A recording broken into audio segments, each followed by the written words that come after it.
الحمد لله رب العالمين والصلاة والسلام على سيد المرسلين أما بعد فأعوذ بالله من الشيطان الرجيم بسم الله الرحمن الرحيم الصلاة والسلام عليك يا رسول الله الصلاة والسلام عليك يا رسول الله وعلى آلك وأصحابك يا حبيب الله وعلى آلك وأصحابك يا حبيب الله الصلاة والسلام عليك يا نبي الله الصلاة والسلام عليك يا نبي الله وعلى آلك وأصحابك يا نور الله وعلى آلك وأصحابك يا نور الله. My dear Islamic brethren and the viewers of Madani channel, we welcome you back to the Silsila, the evils of society. First and foremost, let us hear about the beneficence of reciting durood upon our beloved Rasul alayhi salatu wassalam. The Prophet of Rahmah, the peace of our heart and mind, the most generous and kind, beloved Rasul alayhi salatu wassalam has mentioned, decorate your mahfils, your gatherings by reciting durood upon me. This durood recited in my favor will provide a nur for you on Qiyamah, insha'Allah Azza wa Jal. Sallu ala al-Habib sallallahu ta'ala ala Muhammad. My dear Islamic brethren and viewers of Madani channel, now insha'Allah Azza wa Jal we will have the tilawat of Quran, and thereafter a few shares of the praises in the form of naat of the beloved Rasul alayhi salatu wasalam. Sallu ala al-Habib sallallahu ta'ala ala Muhammad. أعوذ بالله من الشيطان الرجيم. بسم الله الرحمن الرحيم. الخبيثات للخبيثين والخبيثون للخبيثات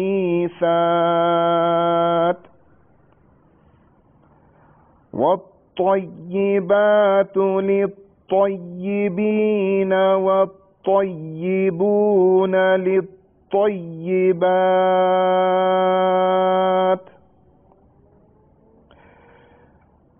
أولئك مبرؤون مما يقولون لهم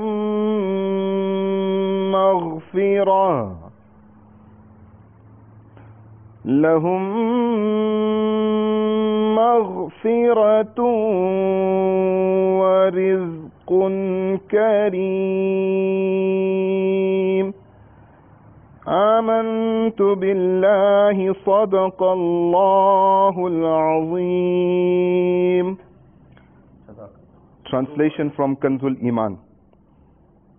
Vile women for vile men, and vile men for vile women, and virtuous women for virtuous men, and virtuous men for virtuous women.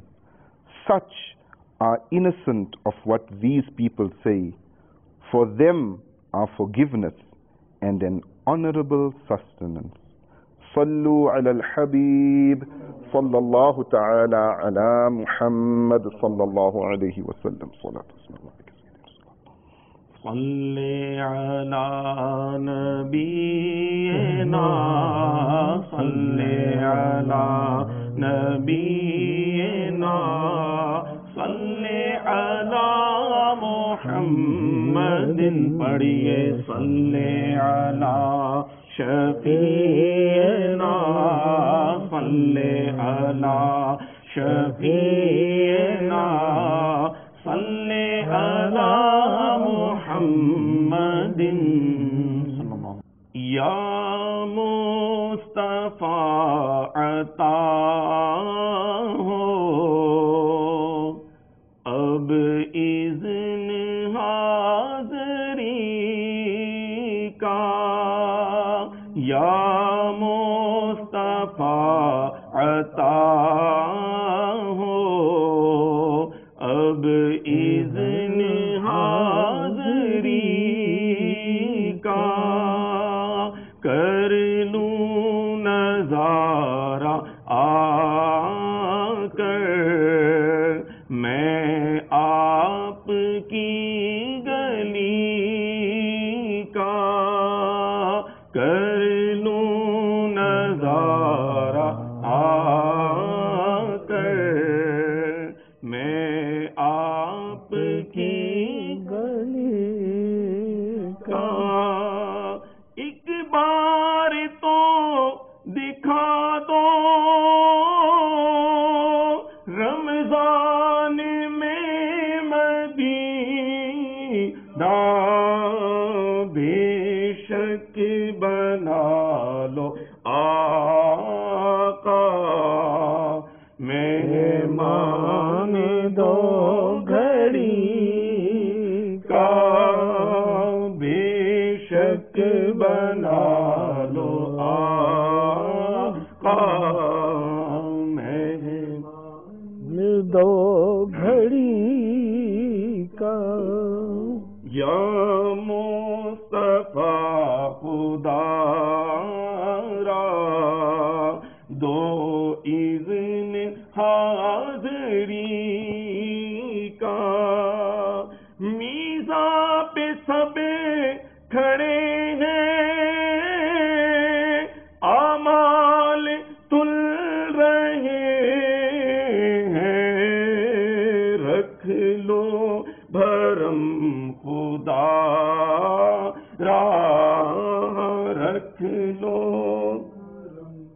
خدا را عطار قادری کا رکھ لو بھرم خدا را عطار قادری کا یا مصطفیٰ خدا را دو اذن حاضری کا صلو علی الحبیب صلی اللہ تعالی علی Muhammad.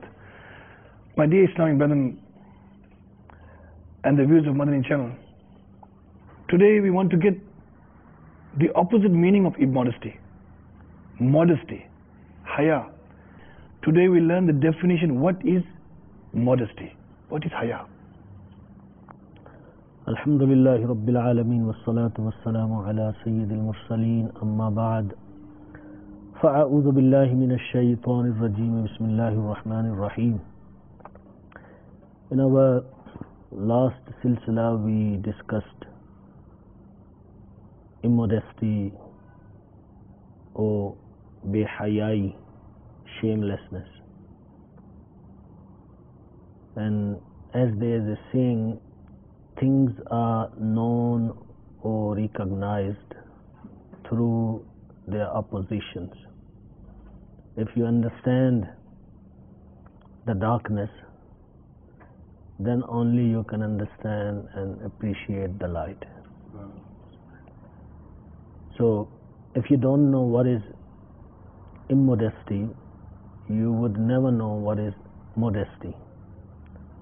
So it was important that we touched that topic, and in today's silsila we might still shed some light on the previous discussion.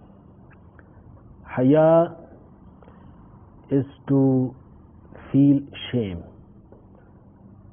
and conscientize yourself about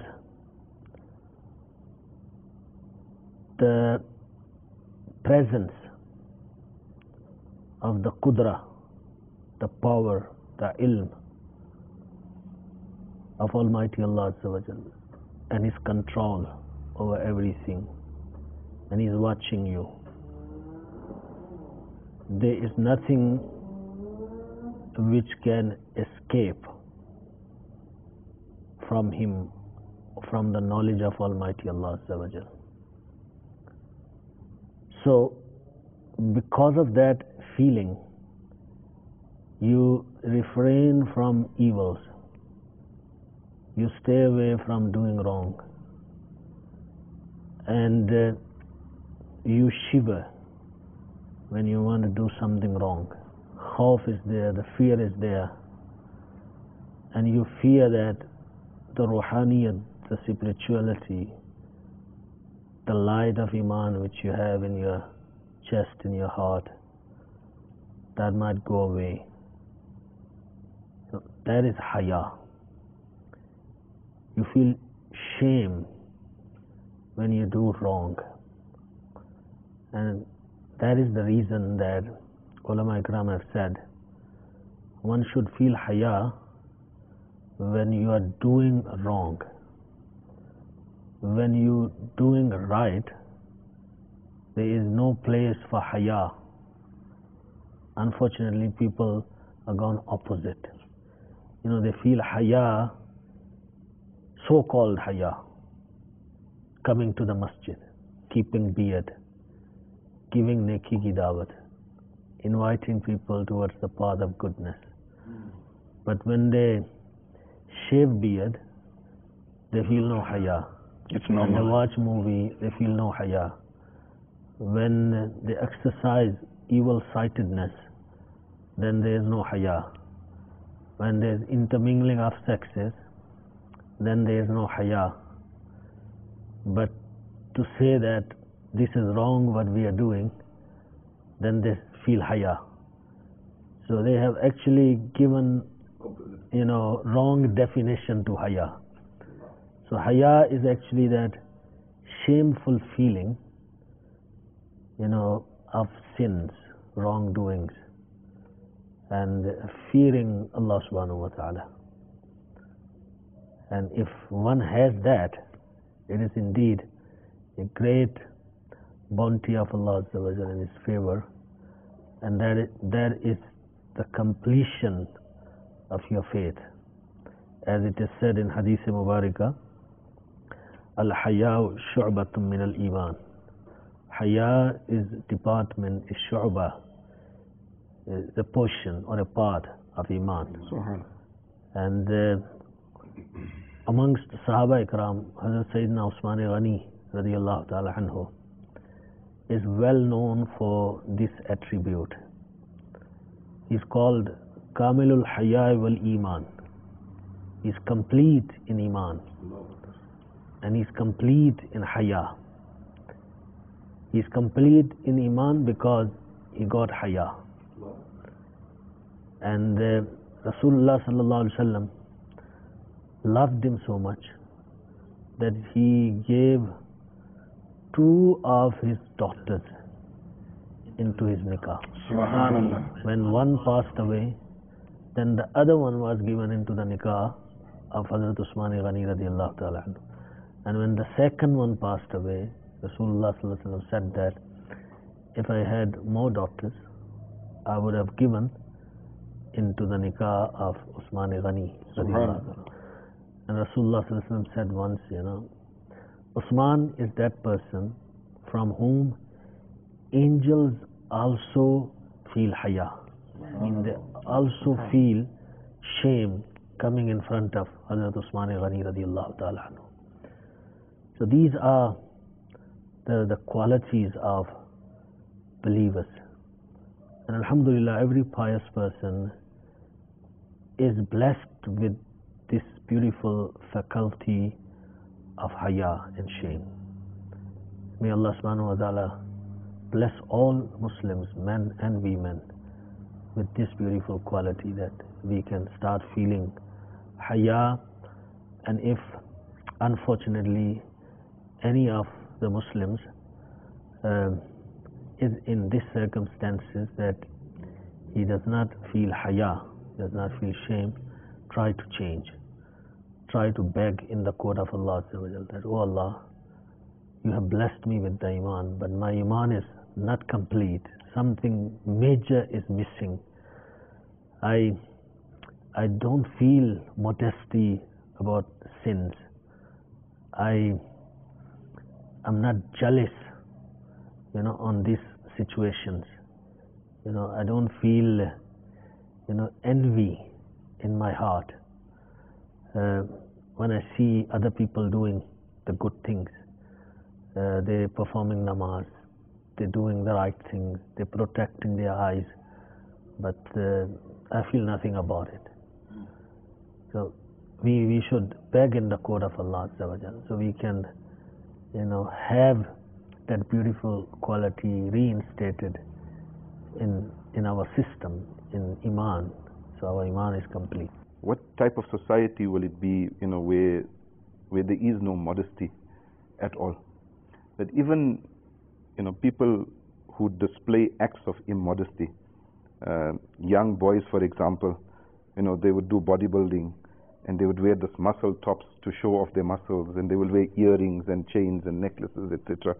If you ask this young boy, what type of wife, what qualities, would you look for in a wife? They will tell you, we want a modest wife. We want a wife that is a good role model for the children. We want a pious wife. And on the other hand, if you ask a young girl, for example, who's also displaying acts of immodesty in terms of their dressing, in terms of their speech, in terms of the sight and intermingling, etc. And you ask that young girl, what type of a husband do you want? And they would now then tell you, we want a pious husband, we want a good husband, that will take care of us, that is modest, that is an upright citizen, for example. Even though that person is displaying acts of immodesty, but when they are looking for a spouse, then they are looking for a spouse that has modesty in them. And of course, as you said, many of the divorces are taking place these days because of these reasons. People don't have a common ground to think, to discuss, to practice. They think differently, they practice differently, and of course there's a disaster. And on the other hand, Mufti Sahib, you get young boys, for example, and young girls that because of an immodest relationship, they get married to each other, and thereafter they look at their spouses, and again that immodesty continues after the marriage as well. That which they were attracted to before marriage, now they've seen the same type of behavior after marriage, and now that behavior is no longer attractive, because now that behavior was with you particularly, now that behavior is continuing with other strange men or women, and now it's creating a conflict within the marriage, and that too also leads to divorce, because there is no change. Like Mufti Sahib says, you need to bring about that change, especially when you're becoming a parent as well, to be a role model for a child, for example. Then you need to bring about that change. You need to bring haya back into your life if you lost it at all, and you need to start living a modest and pious life to be an example for your spouse as well as your children. See, if the beginning of a relationship is based on immodesty, that's your introduction point. And how can you expect or find barakah and blessing in that relationship? You found your spouse for a wrong reason and wrong standards. What was lust, you called it love. That was not in reality love. And young people, they're confused. Teenagers in early youth age, that's dangerous, because you don't really know. And then after a while, you want to find morals and values. You didn't choose your spouse, your partner, looking those qualities. You looked the looks, you looked the eyes, you looked the nose, you looked the skin color, you looked the figures, you looked the height. You looked at, you said the boys, girl will look the muscles, bodybuilding. No wrong reasons. I mean, these things will never stay forever. That beauty is here today, tomorrow is gone. You'll get older. That shine on the face is not there. Those muscles are not there. And those looks are not there. Viewers of Madani channel, alhamdulillah, we started on a very beautiful tone, mashallah. Mufti Sahib gave us some very beautiful explanations about haya. Now we want to bring in some narrations, some examples about haya, which should give us a basic understanding of what is immodesty and what is modesty. What is haya and what is behaya. So modesty is a very important thing, my dear Islamic brothers. And those who have modesty, you know how they blessed by Allah Azza wa Jal. There is a story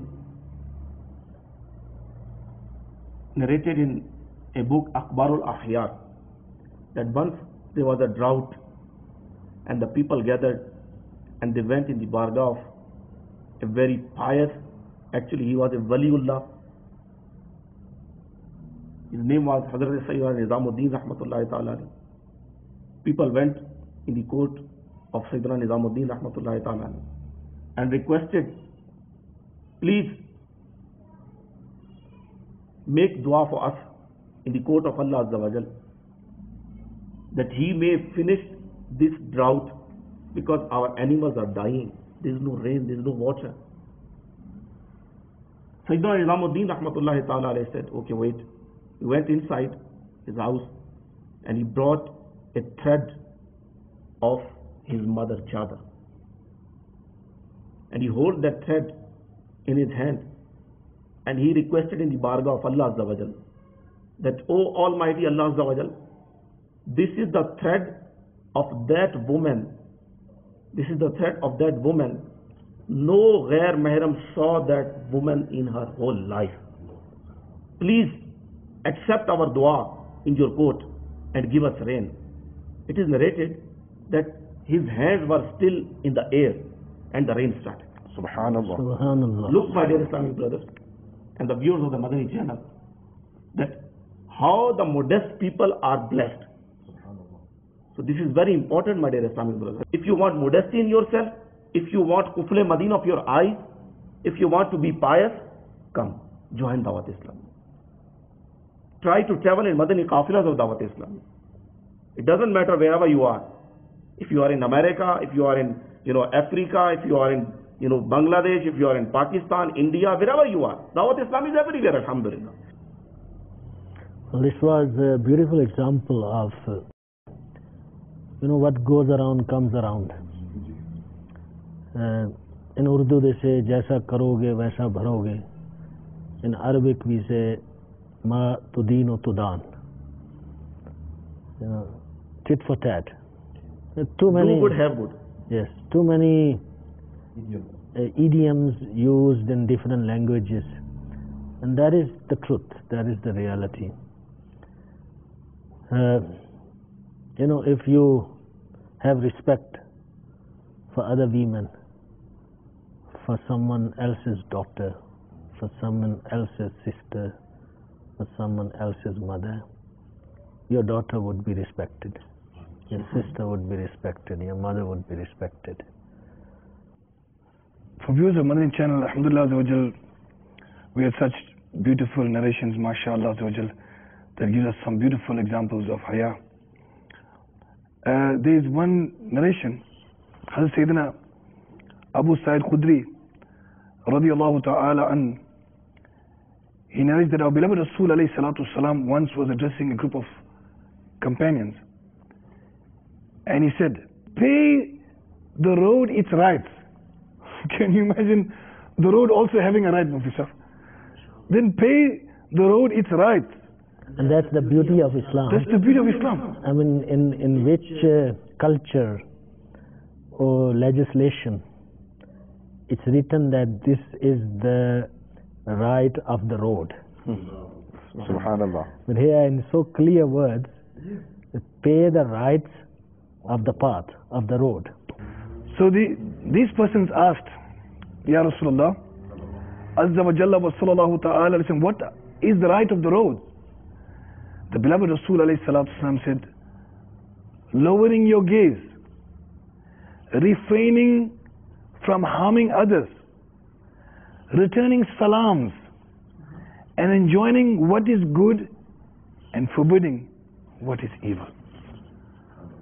So alhamdulillah Azza wa Jal, My dear Islam brothers and viewers of Madani channel, such a beautiful narration that gives us a very beautiful insight about haya.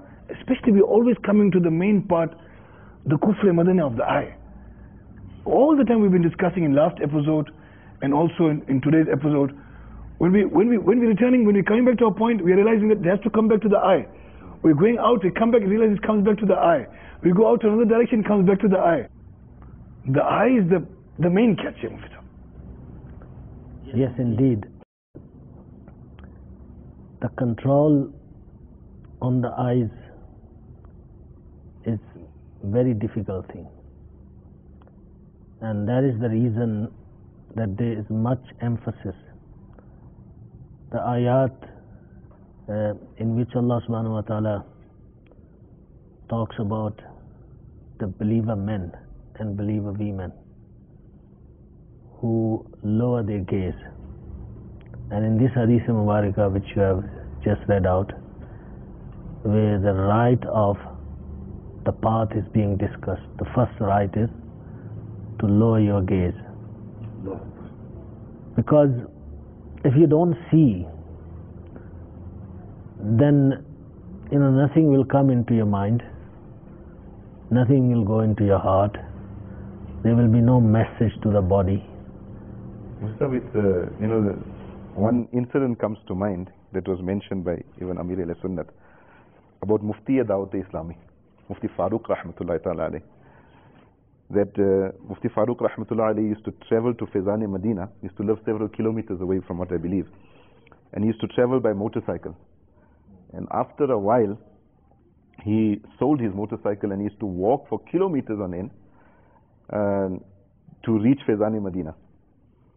And after his passing away, probably, or maybe before that, Islamic brothers found out the reason why he sold his motorcycle. Because whilst you're on your motorcycle, especially on the road, you have to be aware of what's going on around you. You have to look right, you have to look left, you have to look at the traffic signs. And there are a lot of women sitting behind the motorcycle, rickshaw, and you have to look at them. You have to look at them, you have to be, so that you don't cause an accident, etc. So because of the amount of behayai, and Pakistan compared to the Western countries like our country, South Africa, and other countries of the world, is still quite modest in comparison.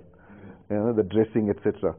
But Mufti Dawat Islami sold his motorcycle because of the amount of behayai that there was, so that he doesn't have to sit on a motorcycle and raise his gaze. When he walked towards Faizan Medina, he would look towards the ground and he would walk for those kilometers till he reached Faizan Medina. My dear Islamic brothers and viewers of Madani channel, Mufti Sahib gave some beautiful Madani pools. Our Muballighin gave some beautiful Madani pools. And to extract something really from these Madani pools, I am going back to Mufti Farooq rahmatullah, Allah Tabarak grant him a beautiful palace in Jannat al-Firdaus, inshallah, in the neighborhood of the beloved Rasul alayhi salam. He really had haya. And because of immodesty, could not take the looking of left and right on motorbikes and etc., he sold his motorbike and decided to keep kufr madani of the eye. My dear Islamic brothers and viewers of Madani channel, today, our businessmen who thinks they are modest, some, in order to promote their product, what they do? You want to sell a car, you put a woman there. You want to sell a house, you use a woman there. Any business product, you want to sell a milk, or you want to sell a perfume, or you want to sell a sweet, they're using the woman. And as for South Africa, we're talking about Pakistan. As for South Africa, when you're going on the highways, every product that they want to sell, from A to Z, Tisab and viewers of Madani channel, they have to use the woman. Not they have to use. They are using. Yes, they choose to use. So if you're driving, your eyes must go there. Now you are busy looking, and you are forward again. Next product, eyes moving. Next product, eyes moving. Whole day you're moving from A to Z, or from A to B. So much of immodesty on the road, on the road corners, on the stop streets, on the signboards, on the posts, on the advertising. We are really in trouble, Mufti Sahib. Yes, it's We are a really big trouble, and the question is, there is so much around us. How can we safeguard our eyes? How can we protect our eyes? Yes, we can do that if we practice how to safeguard our gaze. And especially in these days when it's very difficult to keep your eyes away from, immoralities and, evil-sightedness, etc. And the best way is what Amir al-Sunnah has given us these days, start using that classes of Kufle Madina, that's to control your eyes. And so you can develop a habit of keeping your gaze low. So when you keep your gaze low, then you won't be looking around this way and that way on these boards where pictures are made of these women that you're talking about, and at least you can protect yourself from many sins. Look, if sight is casted on something unintentionally first time, that is forgiven, and that can happen to anyone. Like unintentionally, first time your eye fell on something, and then you immediately pulled your eyes back. If it was, something that's, not supposed to be seen, then there's no sin on that. So, other than that, you will have a control, and you will know how to use your sight, how to use this ni'mat of Allah subhanahu wa ta'ala. But if you don't exercise, you're free with everyone, you're traveling in the bus, there's a woman who attends to the passengers, or you're in the aeroplane, there's air hostess, or there's a nurse in hospital, and you start talking freely, hello, hi, smiling. Yes. And then how are you going to keep control? So these are your opportunities to exercise the control. So you do Kufle Madina, exercise at home with your friends in your Madani Mahal environment. So when you are exposed to these conditions, It becomes much easier. yes, you know it how to do, because you are trained. Otherwise, those that are traveling in the planes and in the trains and the buses, they excuse me, madam, excuse me. Ignacio and Amir always gives example. We are always quite. Yeah, no, I mean many people like in planes and all, even if they don't want to drink water, they want attraction. on that day they want to drink water. Please excuse me, bring some water, do this, do that. Really, Amir al-Sunnat is really a khairkha of this ummah. If you look at Amir al-Sunnat, he is most of the time in front of Islamic brothers. And even when Amir al-Sunnat is giving bayan in the masjid, Amir al-Sunnat always, practices on Kufle Madina of the eyes, lowering the gaze. And, part of Madani Inamat, even if we look, this is also Parde mein Parda, veiling over veiling, This is also part of, that haya of Amir al-Sunnat, that Amir al-Sunnat has brought about this culture of modesty, that when you are seated, cover yourself, even when it comes to training the eyes, even Amir al-Sunnat gives Muballighin, advice, that even when you are giving bayan, don't look directly at the camera, practice, in seclusion, try to practice lowering your gaze, that at the time of, when you are tested, then it will be easier for you to pass that examination, if the eye is already trained to look downward. This is what Amir al-Sunnat has really brought back in our society, that this haya, this shame, this modesty, that whether you are seated amongst Islamic brothers, whether you are giving a bayan on Madani channel, practice upon these things, because when you are really put through the test, and the untrained person can really fail. a person that goes to war, if he's untrained, he'll probably kill himself and he'll kill others with him, But a trained soldier will know what to do when the engagement starts. So whilst we are in seclusion, we can train ourselves. And this is the purpose of Madani In'amat. Madani In'amat is there to train us to become pious. So many things in Madani In'amat, if we look at it, it's actually training, it's actually practicing for that real war out there, that war against shaitan. Amir al-Sunnat has already waged the war against shaitan. So we have waged the war against immodesty, we have waged the war against shaitan. So let's give some of the manners of our... गीबत के खिलाफ जंग जारी रहेगी, शैतान के खिलाफ जंग जारी रहेगी, हया से नजरें झुकी रहेंगी, हया से नजरें झुकी रहेंगी, हया से नजरें झुकी रहेंगी। सल्लु अलल हबीब सल्लल्लाहु तआला अला मुहम्मद सल्लल्लाहु अलैहि वसल्लम। I hope and pray in the court of Allah that all our Islamic brothers out there, the viewers of Madani channel, that we take some Madani pools, that we try to be practical upon it. And to create this environment, keep close to the Madani Mahal of Dawat Islami, travel in the Madani Kafilas, keep watching Madani channel, attend the Ijtama'at of Dawat Islami, read the booklets of Amir al-Sunnat. Inshallah tabarak wa ta'ala, this will be beneficial for us in the dunya, in the qabr, and most certainly on the day of Qiyamah. Allah karam, aisa kare tujh pe jahan mein, ay Dawat Islami teri doom machi ho. Ameen bi jahi nabil ameen. Sallallahu ta'ala alayhi wa sallam.